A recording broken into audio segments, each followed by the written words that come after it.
Sir, ಈಗಾಗಲೇ ಒಂದು ವಾರದಿಂದನೇ ನಾನು ಅನೌನ್ಸ್ ಮಾಡಿದ್ವಿ.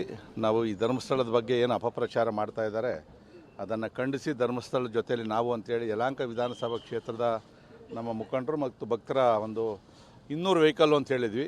ಆದರೆ ನಿನ್ನೆವರೆಗೂ 400 ವೆಹಿಕಲ್ಲು ಸಂಖ್ಯೆ ಕೊಟ್ಟಿದ್ದಾರೆ ನಮಗೆ. ಬಹುಶಃ ಇವತ್ತು ಸಂಜೆ ಒಳಗಡೆ ಇನ್ನೆಷ್ಟು ಆಗ್ತವೋ ಗೊತ್ತಿಲ್ಲ. ಆದರೂ ನಾಳೆ ಬೆಳಗ್ಗೆ 5:15ಗೆ ನಾವು ನಮ್ಮೂರ ಹತ್ರ ಎಲ್ಲ ಅಸೆಂಬಲ್ ಆಗಕ್ಕೆ ಹೇಳಿದ್ವಿ, ಒಂದು ಬ್ಯಾಚು. ಇನ್ನೊಂದು 6:15ಗೆ ನೆಲಮಂಗಲ ಟೋಲ್ ಹತ್ರ ಇರಬೇಕು ಅಂತ ಹೇಳಿದ್ದೀವಿ. ಸೊ ಇಲ್ಲಿಂದ ಹೊರಟು ನಾವು ನೆಲಮಂಗಲ ಟೋಲಲ್ಲಿ ಅಲ್ಲಿ ಲೈನಪ್ ಮಾಡ್ತೀವಿ. ಎಲ್ಲ ಕೂಡ ಪ್ರತಿಯೊಂದು ವೆಹಿಕಲ್ಗೂ ಕೂಡ ನಂಬರ್ ಕೊಡ್ತಾ ಇದ್ದೀವಿ. ಮತ್ತು ಅದ್ರ ಮೇಲೆ ಸ್ಟಿಕ್ಕರ್ ಹಾಕ್ತಾಯಿದ್ದೀವಿ. ಧರ್ಮಸ್ಥಳದ ದೇವರು ಮತ್ತು ಈಶ್ವರನ ಮಂಜುನಾಥ ಸ್ವಾಮಿಯ ಸ್ಟಿಕ್ಕರ್ ಹಾಕಿದ್ದೀವಿ. ಮತ್ತು ಭಗವದ್ ಧ್ವಜ ಕೊಡ್ತೀವಿ. ಪ್ರತಿಯೊಬ್ಬರಿಗೂ ಕೇಸರಿ ಶಾಲು ಕೂಡ ವ್ಯವಸ್ಥೆ ಮಾಡಿದ್ದೀವಿ. ಎಲ್ಲ ವೆಹಿಕಲ್ಗೂ ಕುಡಿಯೋ ನೀರು ಮತ್ತು ಅವರಿಗೆ ಬಿಸ್ಕೆಟ್ಗಳನ್ನು ಕೂಡ ಕೊಟ್ಟಿದ್ದೀವಿ ನಮ್ಮ ಮಧ್ಯದಲ್ಲಿ. ಯಾಕಂದರೆ ನಿಲ್ಲಿಸಬಾರ್ದಲ್ವ, ಎಲ್ಲಿ ವೆಹಿಕಲ್ ಹೋಗ್ತಾ ಇದ್ದ ಮಧ್ಯದಲ್ಲಿ ಅಂಗಡಿಗಳಲ್ಲಿ ನೀರಿಗೆ ಅದಕ್ಕೆ ಯಾವುದು ಕೂಡ ನಿಲ್ಲಬಾರ್ದು ಅಂತೇಳಿ. ಅದಾದಮೇಲೆ ಬೆಳ್ಳೂರು ಕ್ರಾಸಲ್ಲಿ ತಿಂಡಿ ವ್ಯವಸ್ಥೆ ಮಾಡಿದ್ವಿ. ಪ್ರತಿಯೊಬ್ಬರಿಗೂ ಕೂಡ ಬಂದಂಥವ್ರಿಗೆಲ್ಲ ಕೂಡ ತಿಂಡಿ ವ್ಯವಸ್ಥೆ ಮಾಡಿದ್ದೀವಿ. ಅದಾದಮೇಲೆ ನಾವು 3 ಗಂಟೆಗೆ ಧರ್ಮಸ್ಥಳವನ್ನು ರೀಚ್ ಆಗ್ತೀವಿ.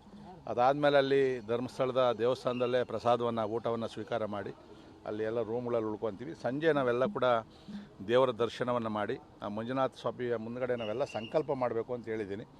ಅಂದರೆ ದೇವಸ್ಥಾನಕ್ಕಾಗಲಿ ಇರ್ತಕ್ಕಂಥ ಆ ಸುತ್ತಮುತ್ತಲಿನ ಏನು ಪವಿತ್ರವಾದಂಥ ಜಾಗಕ್ಕೆ ಧರ್ಮಾಧಿಕಾರಿಗಳಿಗೆ ಅಲ್ಲಸಲ್ಲದ ಅಪಪ್ರಚಾರವನ್ನು ಏನೇನು ಮಾಡ್ತಾರೆ ಇದನ್ನು ಸಹಿಸಬಾರ್ದು. ತಪ್ಪು ಮಾಡಿದವ್ರಿಗೆ ಶಿಕ್ಷೆ ಆಗಲಿ ಅಂಥೇಳಿ ನಾವು ಮಂಜುನಾಥ ಸ್ವಾಮಿಯಲ್ಲೇ ಕೇಳ್ತೀವಿ. ಯಾಕಂದರೆ ತಪ್ಪು ಒಪ್ಪಿಸ್ಬೇಕು ಅಂತೇಳಿ ನಾವು ಹೋಗ್ತಾ ಇರ್ತಕ್ಕಂಥದ್ದು. ಅದಾದಮೇಲೆ ಬೆಳಗ್ಗೆ ನಮ್ಮ ರಾಜ್ಯಾಧ್ಯಕ್ಷರಾದಂಥ ವಿಜಯೇಂದ್ರ ಅವರು, ವಿರೋಧ ಪಕ್ಷ ನಾಯಕರಾದಂಥ ಅಶೋಕ್ ಅವರು ಮತ್ತು ಅವ್ರ ಜೊತೆಯಲ್ಲಿ ನಾವು ಎಲ್ಲ ಒಂದು 35ಕ್ಕೂ ಹೆಚ್ಚು ಶಾಸಕರು ಬೆಳಗ್ಗೆ ಮತ್ತೆ ದೇವರ ದರ್ಶನವನ್ನು ಕೂಡ ಮಾಡಿ ಸಂಕಲ್ಪವನ್ನು ಮಾಡ್ತಕ್ಕಂಥ ಕೆಲಸವನ್ನು ಮಾಡ್ತೀವಿ. ಬೆಳಗ್ಗೆ ತಿಂಡಿಯನ್ನು ಸ್ವೀಕಾರ ಮಾಡಿ ಮತ್ತೆ ನಮ್ಮ ಗ್ರಾಮಗಳಿಗೆ ವಾಪಸ್ ಬರೋದು ಅಂಥೇಳಿ ಒಟ್ಟಾರೆ ಒಂದು 400ಕ್ಕೂ ಹೆಚ್ಚು ಕಾರುಗಳ ಮುಖಾಂತರ ನಾವು ಈ ರ್ಯಾಲಿಯಲ್ಲಿ ಹೋಗ್ತಾ ಇದ್ದೀವಿ. 2 ಆಂಬುಲೆನ್ಸ್ಗಳ ವ್ಯವಸ್ಥೆಯನ್ನು ಕೂಡ ಮಾಡ್ಕೊಂಡಿದ್ದೀವಿ.